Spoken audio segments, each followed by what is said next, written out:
Welcome, Alan Rickman. It is Thank really you. an honor to have you here. I'm going to start off with a few questions about the film that we have just enjoyed and a few about your career, and then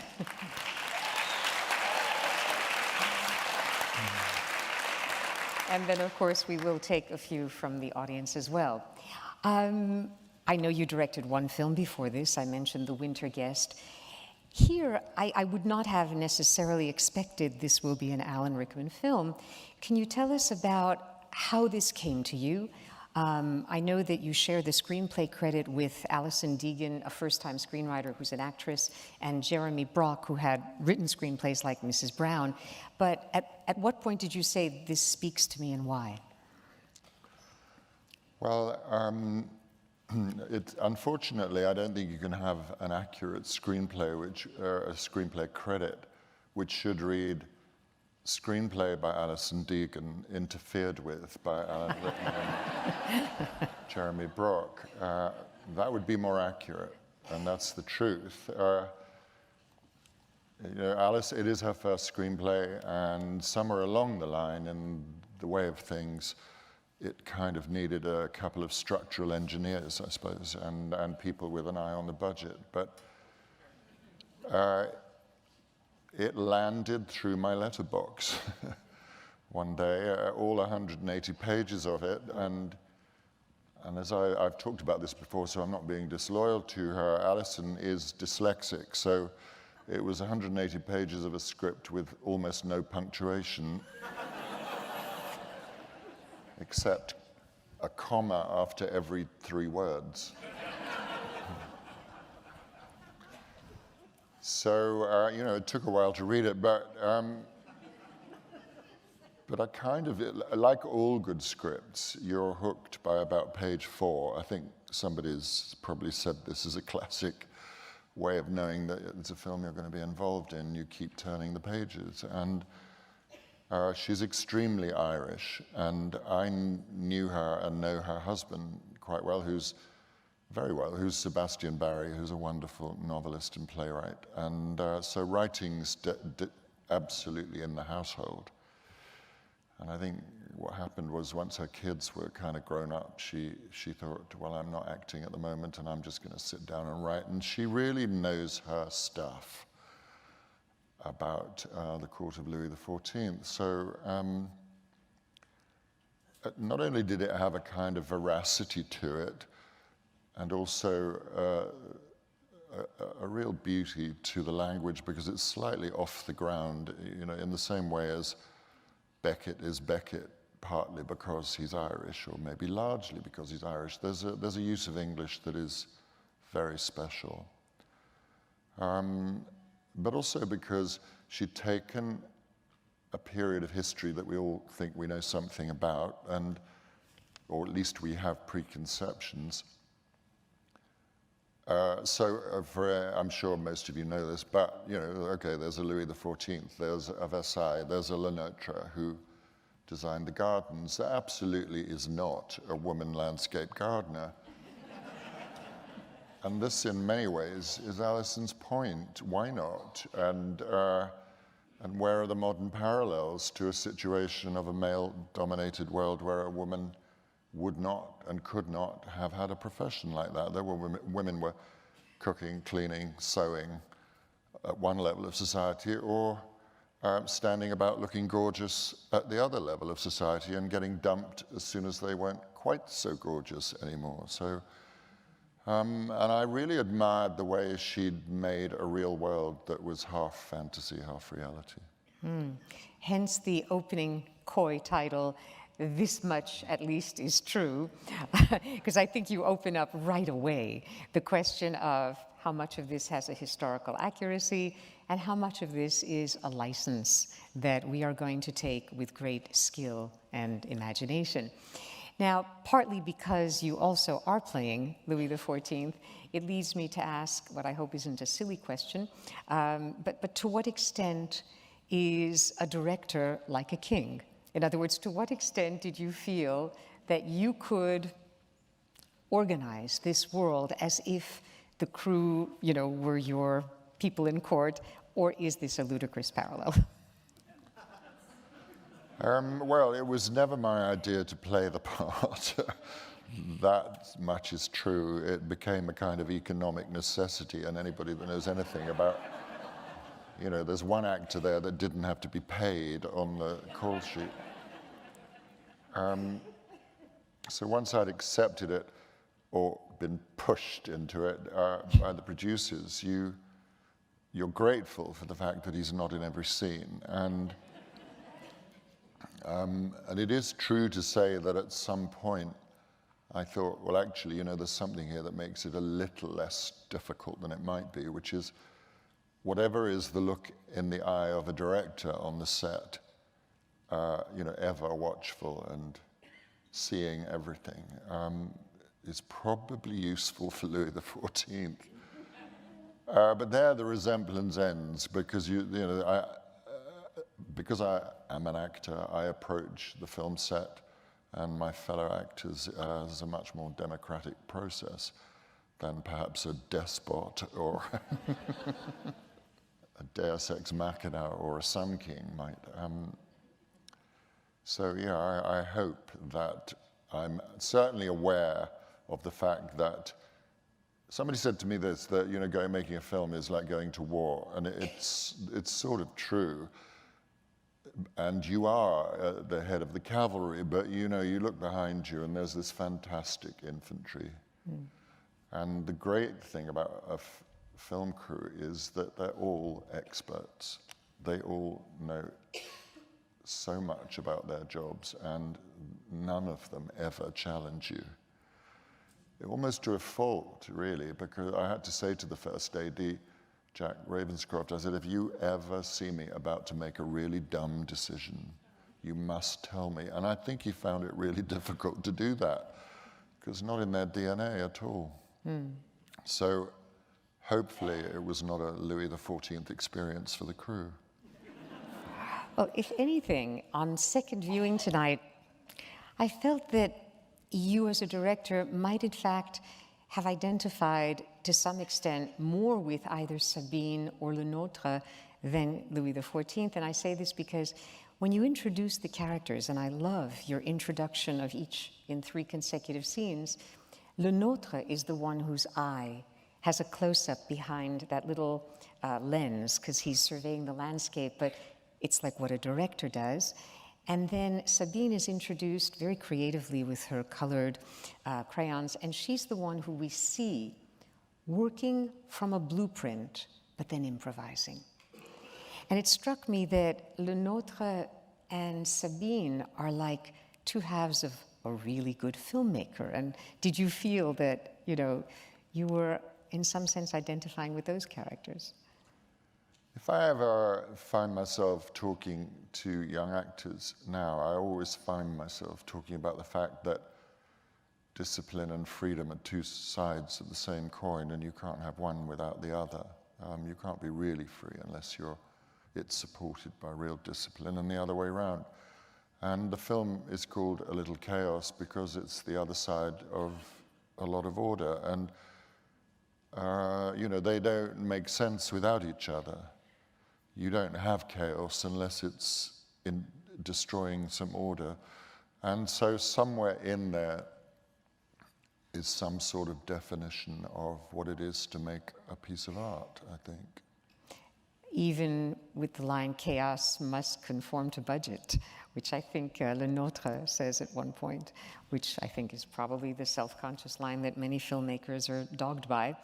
I also felt that for somebody who is more of an actor than, let's say, a director with a long list of credits, there was such a sensitivity to the imagery. And I know that some of this has to do with the script and some of it with the brilliant work, we'll get to this later, of Ellen Kuras, the cinematographer. But who's here, by the way, and she should stand up and say hello. Yes, she should. I think she's up on the aisle over there.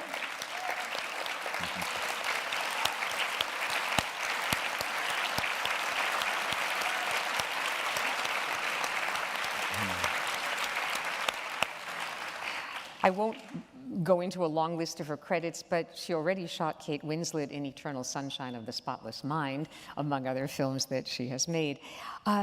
But were you conscious of this wonderful circular imagery from the way that we meet Sabina through drawing the snails, the lethal carriage wheel, and then the end, it has this just beautiful sense of circularity as they dance around the circular space. I mean, was that a conscious thing or just, am I reading into it too much? It's a kind of collective conversation that goes on between, when you're around the table in pre-production, which was an incredibly fruitful and creative time with Ellen and with James Curas and Joan, who did the clothes, and Ivana Primorac, who did the hair and makeup, all of those elements, and also Jonah, the location manager, about where we were looking to shoot, and so you get in a van and you arrive somewhere and you go there and you think, no, this is going to work. And that scene where Louis is offering him a macaroon, just arrived at it, and I said, we'll put the chair there, because and then I talked to Ellen and said, we've got to get the camera up so that they're high. So I didn't know we were looking for that, but there's a collective energy, which means decisions are taken, and then there is some, I guess you'd call it improvising. You arrive somewhere and you say, that'll do, that'll work. Sure. But I think with what distinguishes a good movie from a motion picture that a lot of us want to talk about and tell others to see, in my case, is where there's this aesthetic coherence tied to a real vision, to a thematic richness. And this film, for me, has it in spades. Water, too. Water, which at one point in the film is pure chaos, when it floods the garden. And then at the end, the controlled water, the way that it's been tamed and rendered part of a truly harmonious vision. And again, the taming of the elements is something that is not unrelated to what a filmmaker has to do. Because you are an actor, and you mentioned how important it is to talk to the actors, did you have a rehearsal period where you gave them a chance to find the character, or did you prefer to just, go straight to shooting with as little of that preparatory part as possible? No, I would.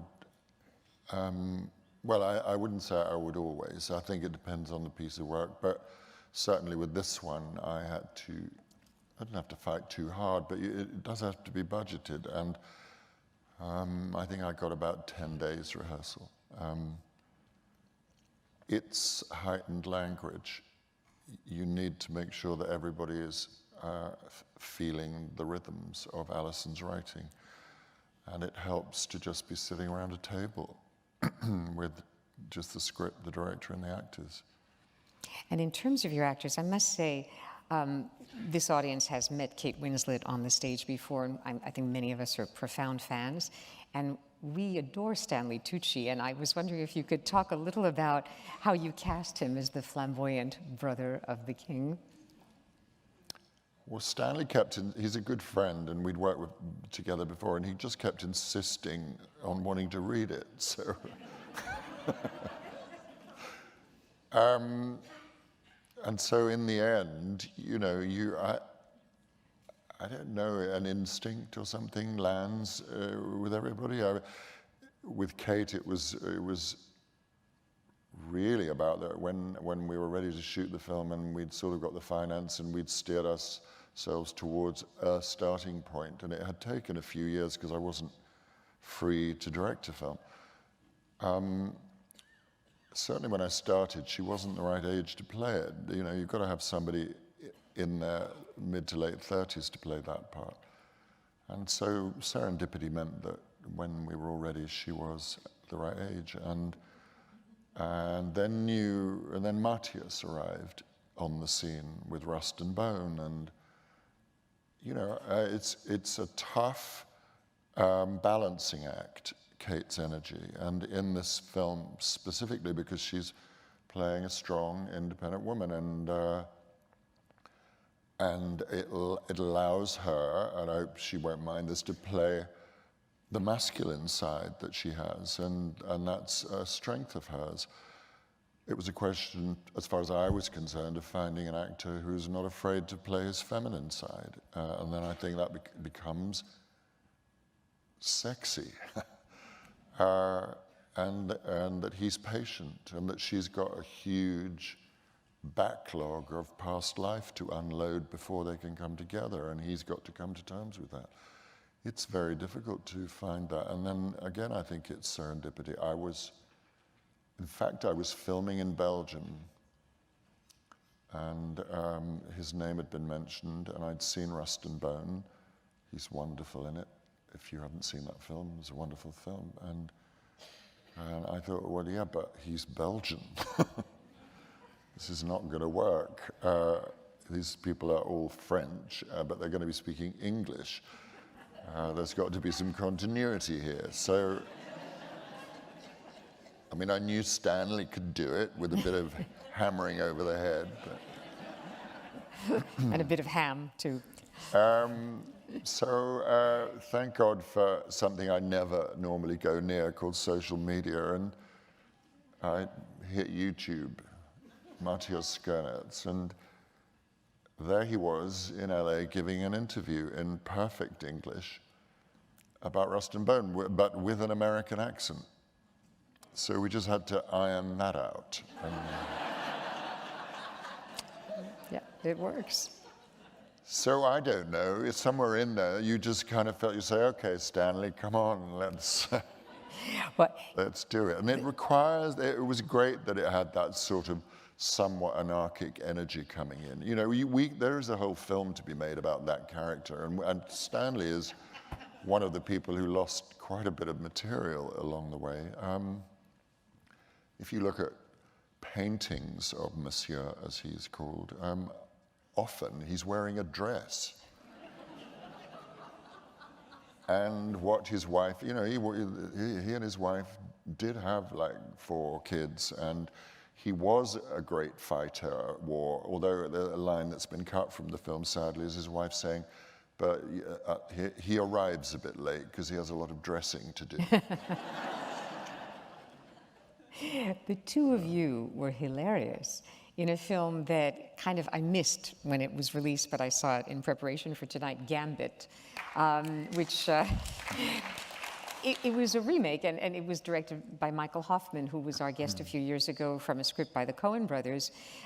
But I must say, Stanley Tucci playing a German art dealer connoisseur with a very thick accent was so funny that it made the film even more delightful, and your mega billionaire character was quite funny, along with Cameron Diaz and Colin Firth. And by the way, with Kate Winslet, I know that most of us probably remember this, but there's a history in Sense and Sensibility. Already they had connection, and I just realized something. That clip was missing from the reel. Was it in the reel? That was supposed to be in there. I don't know what happened. Because I just realized I had a picture of you and her that I didn't see tonight. She probably cut it. She was 19. That's true, that's true.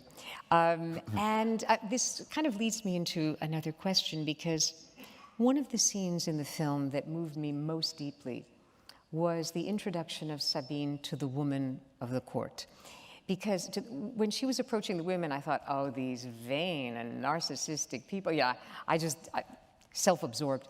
And then all of a sudden, you peel away the layers within about 2 seconds, and you realize that every single one of these women has a story, has a painful past. And there is such sympathy, even for, in a momentary part, Phyllida Law, the mother of Emma Thompson, who co-starred with her daughter in The Winter Guest, the older woman next to Sabine, who's, her husband and her son died. I'm barely here, is her line.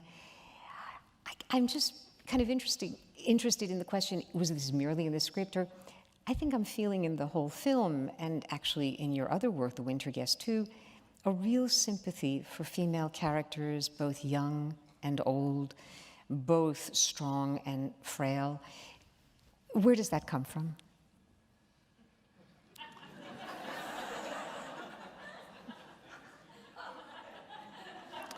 was probably beaten into me by my mother, I think.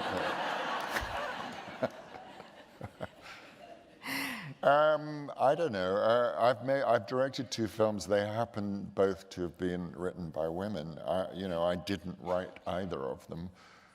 As I say, I interfered with the second one. I probably interfered quite a bit with the first one, but it's largely circumstance, and probably what I'm as interested in, if I think about it objectively, is removing the rule book about relationships between men and women. I think one of the things that's the guiding lines to me of this film are at the end when a woman says, "What about us?" and a man says, "We will shape each other." These are hard won, these thoughts and feelings between men and women in a world that has stereotypes thrown at us every day. And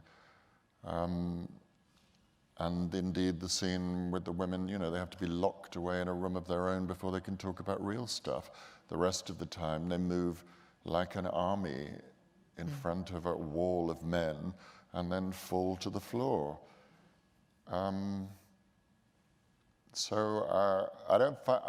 As a man, people say it's a feminist film. Yes, it is, although that word to me is just common sense. You'll have a more interesting life if things are more equal. There are, maybe it's partly to do with being an actor. My life is constantly, I've spent my life as an actor opposite people like Kate Winslet, Emma Thompson, Harriet Walter, Juliet Stevenson. These are not weak souls, but they're fascinating people. You're fascinating. Someone said you're fascinating. But I'm going to push this slightly because I was thinking about it now watching the film the second time. Even the vindictive wife of Le Nôtre, who for me in another director's hands might have been more of a caricature. You, for example, right after the scene where, her husband is basically telling her, leave me, this is pretty much over, you have a long close-up on her face, which we see is no longer quite so young. Helen McCrory, by the way, is, I think, this extraordinary actress, too. We've seen her in she's always the wife of Tony Blair in Peter Morgan written films, and she was great in Hugo. From that momentary glimpse that the camera stays on her, that she's not, villainous, that she's not evil. Her power is predicated on her being either desirable or well-connected, and she's vulnerable and knows it. And it's that extra 2 seconds of screen time that made me feel that completely. So maybe I'm pushing this idea that you do things cinematically that make us feel the richness of the female as well as male characters. Well, it's a film where people, or it's certainly a story, and so I'm hopefully putting that on film, where people are figuring out who they are. And one of the great gifts of working with people like Kate and Helen and Matthias is you can leave the camera on them, and then you find all sorts of riches in the editing room. Kate, let's talk about her specifically. She comes to the set so prepared. She's ready. She's done her homework. You never have to worry about whether she knows the lines. That's nowhere in your thinking. That's just a given. But, and she's a big star, whatever that means to other actors on a film set. But there is no sense of that status getting in the way of the status of the character she's playing. So, she comes into that scene at the beginning with the other 2 interviewees, and they're both Adrian Schiller and Adrian Scarborough are both very fine British stage actors. But there's no sense of her doing anything but playing exactly the status she has with them, and then truly listening. And that's, I suppose, what the rehearsal room is for as well, is to encourage listening. But also, what you do so beautifully with her character, and secondarily with the others, is the physicality. In other words, even though she is rightfully compared to a rose because she has this unforced natural beauty, you have a shot of her early on after she's been stripping the branches from the tree with great physical energy, where she's sitting in the middle of these huge parts of the tree, and she looks like she's a part of it herself. I got the feeling that she is a tree because she is sturdy and grounded and nurturing. And you have so many shots of her physically doing the things that Sabine would be doing. And I suspect that was your decision, not just in the screenplay, to show her in that manner. Well, it was inevitable in a script that has the making of that garden by her. It's inevitable, you're going to have to show it. I wish that we'd had the budget to show that garden growing gradually. You know, what we had to do was shoot the end first and then destroy it gradually. So, helped by the English weather. Wait, so, English weather. So this was shot entirely in England? Mm-hmm.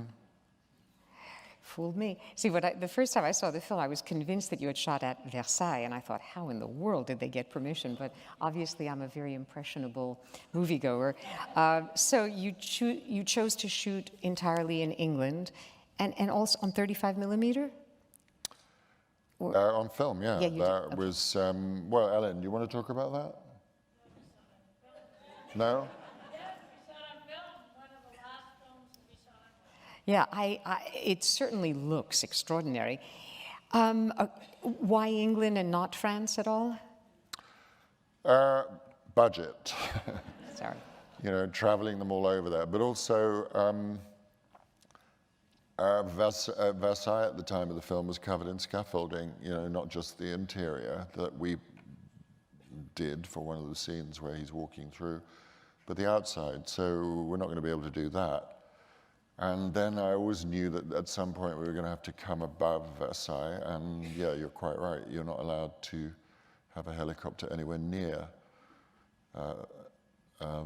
Versailles. And so we would have been reduced to that word, a drone. I thought, I'm not finishing the film on a drone shot. Thank you very much.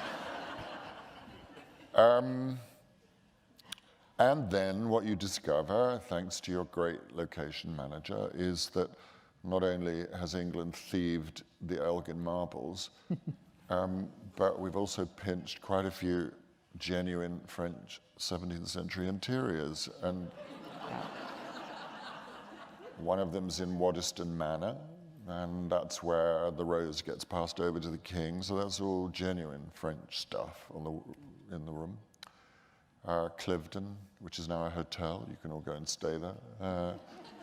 And if you go into the dining room, you'll maybe recognize it as Louis XIV's bedroom. So, and also Blenheim Palace, and we were allowed to shoot in the state apartments, permission's never been given before. So, and weirdly, in the room where she walks into the party, and Helen's character is kissing her boyfriend, and she meets Lenotre at the party. We had to be very careful with a statue we couldn't move because it was Louis XIV in the room with a painting of him over the mantelpiece. Wow. Another element that struck me is the score, because even though the music is lush, I found it a different experience from most of the movies I see lately, which is wall-to-wall sound. There are so many moments of silence, especially during the dialogue scenes. So I have two questions. One was, I gather it's a first score for the cellist composer Peter Gregson. Was that written before, during, or after the film? And second, is it my imagination that most of the music is with visual aspects, the camera moving, but not while people are speaking? I can't actually remember the answer to the second one. I don't think there's music while people are speaking, no. Not that that would be conscious, but no, I think the music is there to be underneath the film at all times. I went to a ballet. There's a small theatre in London called the Print Room, and it's just moved its venue, but then it was in a very small place in West London with, you could only seat about 50 people. And very brave and adventurous ballet was being done where water was pouring on the dancers from the ceiling. And we were all given plastic macs to watch this ballet because we're so close to the dancers. But and whilst trying not to get wet, I was also thinking, this music's extraordinary because there's something about it that is of water. And not that this film is about water, but I always knew that water was going to have something to do with the fountain, obviously. And also, it was the most unegocentric composing because the music was utterly supportive of what the dancers were doing. And anyway, another instinct, really. I'm a great believer in this thing of nobody ever became famous till somebody gave them an opportunity. So a friend of mine had lit this ballet, and I rang him up and said, can you put me in touch with the composer, please? And we met. And I think after about half an hour, I said, do you want to compose this film? Wow. And so fast forward to this actually very moving moment for me at a huge recording studio in London, watching him pick up his baton and tap it, and with great control and calm, have the orchestra play the score. And to answer the other part of your question, it was composed during and after. The good thing about it, he was only 26 at the time. He's 28 years old now. He was there all the time. Wow, it's very He was on impressive. the set. He breathed the film in. He maintains a kind of wonderful, benign smile almost all the time, even when I'm saying to him, that's horrible, that piece of music.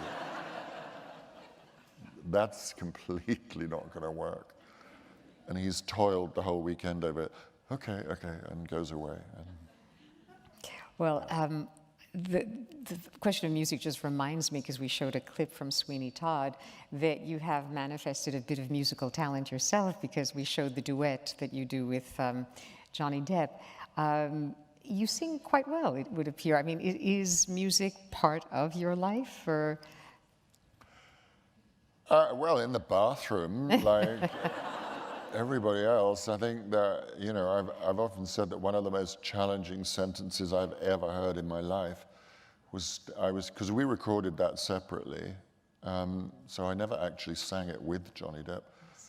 And so I was rehearsing it alone, and Johnny Depp and I mimed it together for 2 days.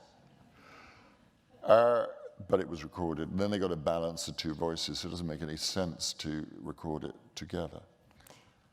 You try standing in a room, and you're just you and the pianist, and at the end of what's your kind of last session with the pianist and the accompanist, and a door opens, and Stephen Sondheim walks in. And he says, okay, let's hear it.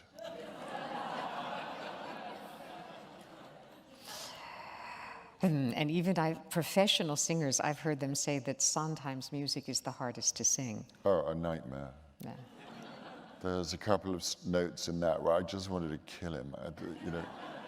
Why is it that note? Why isn't it that note that's so much easier? And of course, that's the point. Now, You've worked with Tim Burton twice, Sweeney Todd and Alice in Wonderland, and also with such an array of really fine filmmakers. I'm thinking Ang Lee with Sense and Sensibility, Neil Jordan from Michael Collins, Anthony Minghella, Truly Madly Deeply, and a few that are perhaps less known, but for me are equally worthy, like Joseph Sargent for Something the Lord Made.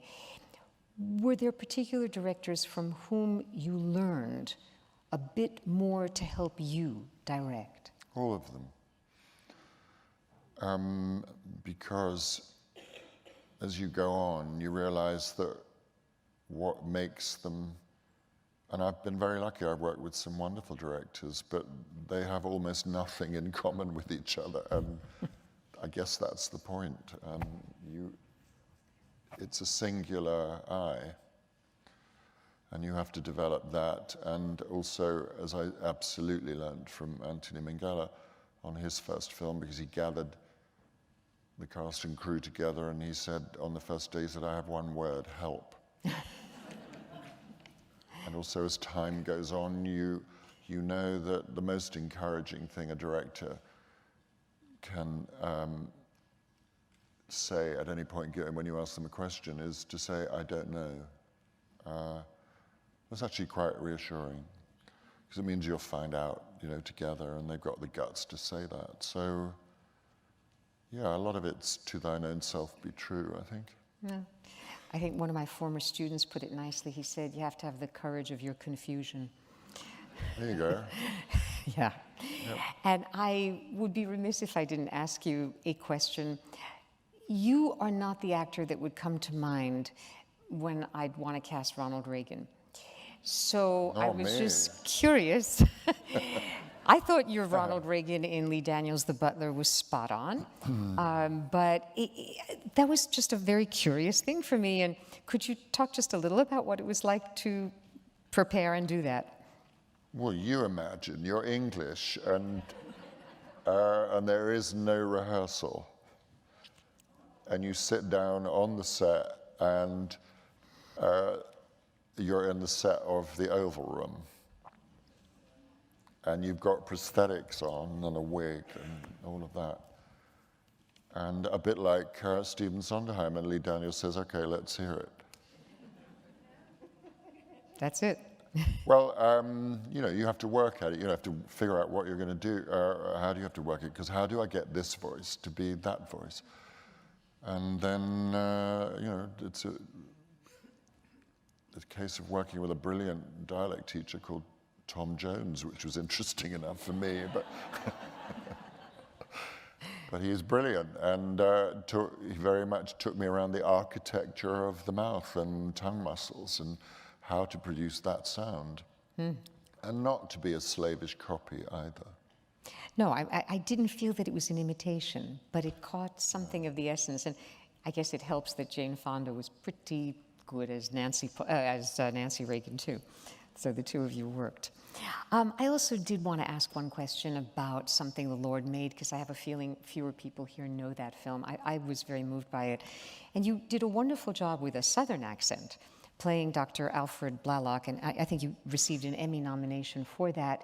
Again, could you just tell us a little about what led you to that project? I was offered it. Okay. And you felt that this would be something that you responded to? Well, it was a fascinating story that I didn't know about, the first Blue Baby operations, and I don't know if everybody else here knows it. It's worth watching just the history of black people trying to have any kind of profession, never mind a woman, in 17th century France. And Vivian Thomas, who was Blaylock's black assistant at Johns Hopkins Hospital. He had done all of the test operations on dogs for rerouting the vessels in order to reroute the blood so that Blue Baby's blood ran red. It's an incredibly moving moment in the film when it happens. But he had done all of that preparatory work. And when it came to the actual operation, he wasn't allowed into the operating theatre. And Blaylock famously had him, first of all, Vivian Thomas was given a white coat to wear. That had never happened before. They were wearing brown coats. And he brought him into the operating theatre and had a stool placed behind him, because you have to remember Blaylock had never done this operation. Mm.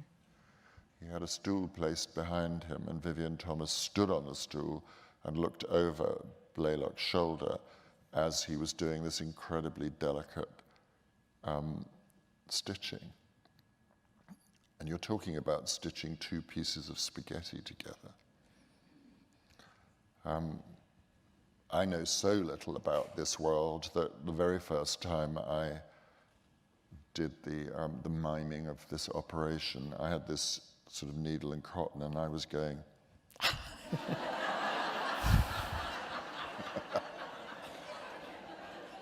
Till the expert doctor came along and said, "That's not going to work. This is really tiny. What you're doing is down here."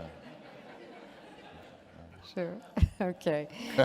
Before we turn this over to audience questions, I, of course, want to raise theater, at least for a moment. Obviously, we're more of a film audience, but you've done remarkable work in theater, and not only as an actor, but as a director.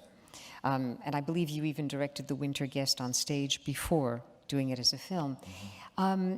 In terms of the immediate future, do you see your professional life divided kind of equally? Do you feel at this stage in your life that you lean more towards one or the other, theater or film, acting or directing? I honestly don't know what the future holds. You know, I mean, there is a movie coming out soon called Eye in the Sky, in which I play the head of the British Army, talking of the word drones. It's about the use of drones by governments to deal with terrorist threats. So there's that. There's a reprise of Alice in Wonderland coming out. There's potentially a film about, from a Peter Ackroyd novel called Dan Leno and the Limehouse Golem, which is a Victorian murder story. That's all I know. Theatre is religion to me, and if you have done a 6-month run in anything, it really takes a while before you can think of doing it again. I'm sort of pawing the ground and thinking something will happen in the theatre.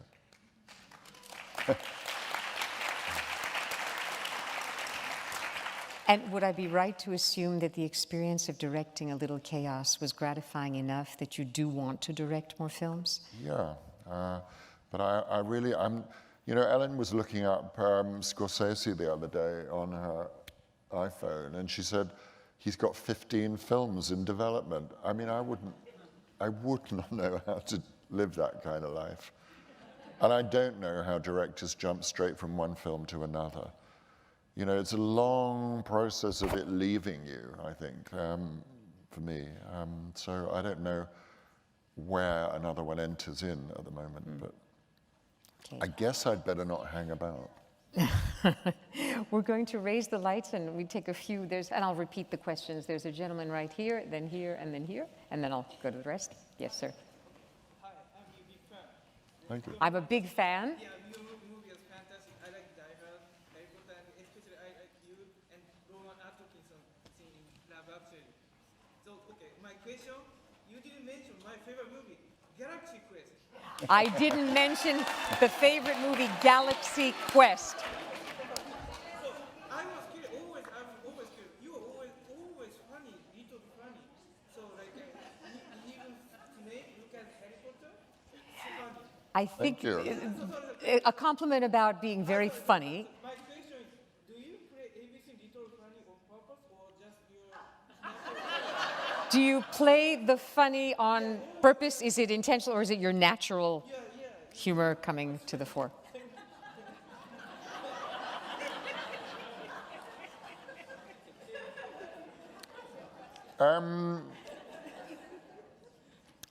The simple answer is yes.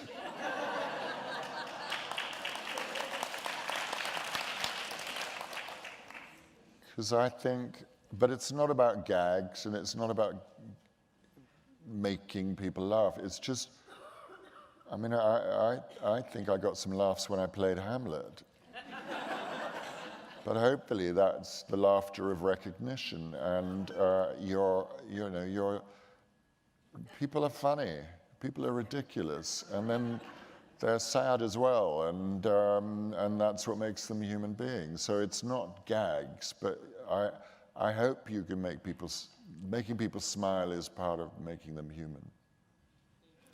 Thanks. Yes. I have some programs from Latimer School. Oh my God.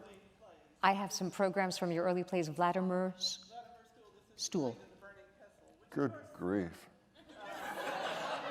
That was in about 1822. Good. Where did you get these from? Someone who was in school a year behind you. Oh, From someone who was in school a year behind you. okay. But I was wondering, is there any particular play that you did at Latimer that got you started? Was there any particular play that you did at Latimer that got you started? You have to remember that when I was there, it was an all-boys school, but we had a very strong drama tradition, and so quite a lot of us had to put a frock on sometimes. And I remember playing Volumnia in Coriolanus, age 17. I was Coriolanus's mum. I remember playing Annie in Sergeant Musgrave's Dance, who's the local prostitute. So, it was a school where you knew anything was possible, I suppose. No, I mean, I owe an awful lot to that school, huge amount, and to the English staff, and I would never lessen it. It still is a really good school, and it's probably much better now that it's co-educational, but, and I'm still sort of involved, I go there, and because I really do owe it a lot. One of the guys in my year did physics, maths, and art for his 3 subjects at what we call A-level, which is like before you go to university. So I always found that incredibly affecting, that the school would allow that. And then actually he wound up being an art teacher. So our drama tradition at the school was done at a very high level, but also always with a sense of the ridiculous. Right here and then on the aisle. Okay, you mentioned that doing a period piece is always difficult because you have to deal with elaborate costuming and the weather and the flight patterns. You mentioned that doing a period film is always difficult because you have to deal with the lighting, with the costuming and the weather. Yeah, so I'm just wondering, as a graphic designer, is there any period in time that you like the most when it comes to artwork? Or I'm wondering, as a graphic designer, if there's any period in time that you particularly like when it comes to artwork or even filming? You trained as a graphic designer, right? I did, yeah. And that's, of course, crucial to me. And I was at art school for 5 years and then 3 years running a design group. So it's like you put that bit of you on a shelf when you decide to then train as an actor, and then you think, all that taxpayers' money. But things come round. And so, of course, I have shorthand conversations with Ellen and James and Joan Bergen on costume, because your eye is trained, you don't lose that. No, I'm not particularly selective about periods. I love going to art galleries and looking at paintings, and I'm fascinated by what happens with architecture in cities, and that the way they can help or destroy urban life, and there are things in there to be fought for. But I think you have to have an eye on the future all the time. I love modern architecture. What I would say is that when I was at art school, there was another religion which was called typography, and we didn't have computers, so it was all done by hand, and it was really rigorous, the spacing between letters. Now young art students doing graphic design, it's on their computer and they can just make it tighter or stretch it. So you don't learn the rules, and it's a bit like discipline and freedom again. And I think it's great to be free, but it's a shame that they don't know the rules of typography. And I was taught by a typographic genius called Ed Wright. And that doesn't leave me. So, of course, things like the Bauhaus are important to me because it's rigor. Good. Yes.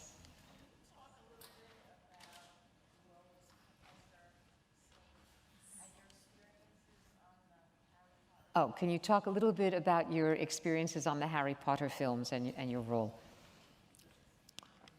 What would you like to know? Did you have a good time doing it? Well, it's an extraordinary experience. You know, there isn't anything to compare it to. When I said I would do it, there were only 3 books, so didn't quite know what any of us were letting ourselves in for.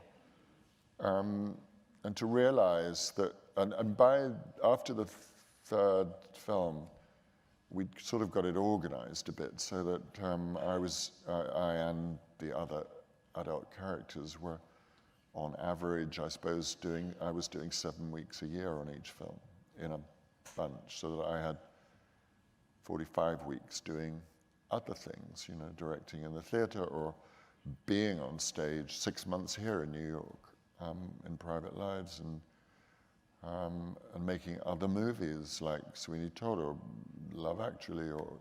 So every year there'd be this 7 weeks of buttoning up all those buttons and putting on the wig and going, all right, okay, let's see where I am.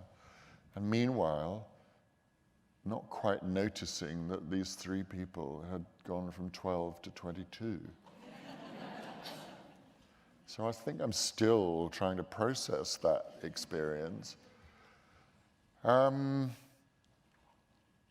It was during that period, computer graphics grew up. So when we started, we were on locations. By the time we finished, we were on a piece of grass out the back with a big stadium of lights because they could invent anything and put it around us. So the physical life of doing the films changed drastically during that period.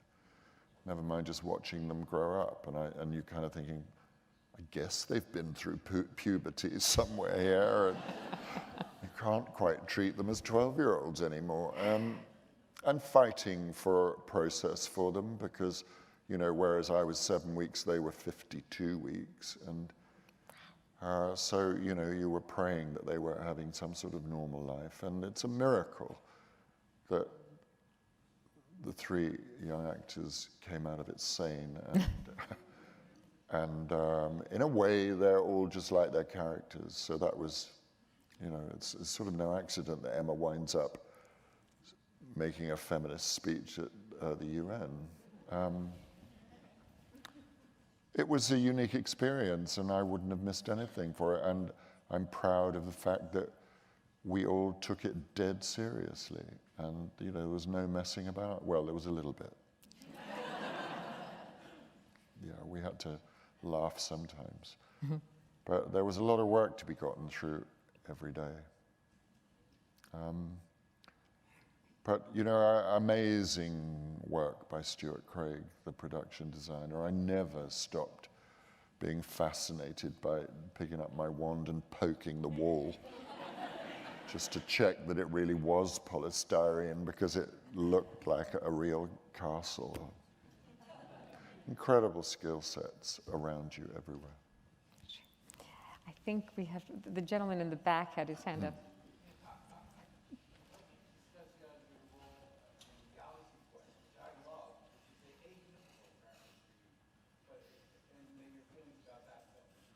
Another question to talk about Galaxy Quest and your role in it, because you love that film, right? all of us who were in that film loved that film. Dean Parisot did a smart thing, which was to cast, apart from Tim, and even that was, Tim Allen, that was probably a good thing, the rest of us had all grown up in the theatre. And of course, Tim hadn't. So, you know, it was a mirror of what was going on in the film, where he would kick open the door of the makeup van in the morning and say, okay, number one is here. And we're all quietly preparing for the day. Yeah, it traded in on the fact that we knew who those people were. And in a horrible way, we knew who those people had become. So, you know, there I was in my rubber head, sitting next to Sigourney at the conference center with her blonde wig and signing pictures and throwing them back at people who are wearing hideous copies of my costume. And there was a moment there where Sigourney just leant across to me. She said, "This is a bit close for comfort." But we had a glorious time doing it because it's a brilliant idea and a wonderful script. And, you know, therein is the secret. If you have a great script, you basically wind up just saying the lines because they're doing the work for you. But having said that, there was a lot of trouble not laughing. I know there are more questions, but we are at the end of our time, and I just want to remind everybody. All right, well, quickie. So I saw An Awfully Big Adventure was the first film I saw of Alan Rickman, and was the one when I fell in. It's about an early film, An Awfully Big Adventure. So good, yeah, and it was also included in the theater, which I assume is very important. But I'm not. And it had a whole subplot about theater. So, well, I know, I love it. But how was it to direct Alan Rickman? Because that's basically the main question. And the real question, what was it like to direct Alan Rickman in this film? I relied on Ellen a lot. You know, you rely on the person who's looking down the lens. And also the fact that most of the scenes are two-handers. And again, they're very well written. If you just take the scene between Kate and I in the Rose Garden, is a beautifully written scene. And I really mean it when I say you just have to say the lines. The situation is so clear. Don't get in the way of it. You know, just play what's there. And when you've got an actress like her who just believes what she's doing in every bone of her body, and then so here we are, and she says something. And then if I hear it, I have to answer it. I have a censoring device going on which says I'm Louis XIV, therefore this, and this is in my rule book. She's got her rule book. That will inform what we do, but basically it's just down to, she says something, I hear it, and I answer. But as this young lady down here was saying, with that scene, every 30 seconds, we were there on a day when the wind changed, every 30 seconds a plane came over. So that's the other reality, is hang on to your concentration and wait for the plane to go and then start again. But no, I remember when I was at the Royal Shakespeare Company and Peter Brook I was in a production of Antony and Cleopatra that Peter Brook directed, and he would come back and visit us from time to time during the run and say, how's it going? We'd say, okay, well, this works, this doesn't work, this is better, this is not. And he said, I'm always amazed, you know, when actors run through the list of what's working and what isn't. The thing is, and he was talking about Antony and Cleopatra, but let's just say, with a great script, you'll never be better than the play. And it was true with Antony and Cleopatra. You will never be better than that play. You'll always be trying to get there. So I'm very aware as an actor of how much we all are servants of the writer. So, June 26th. AMC Empire and on demand. The film will be released. Thank you so much, Alan Rickman, for being with us tonight.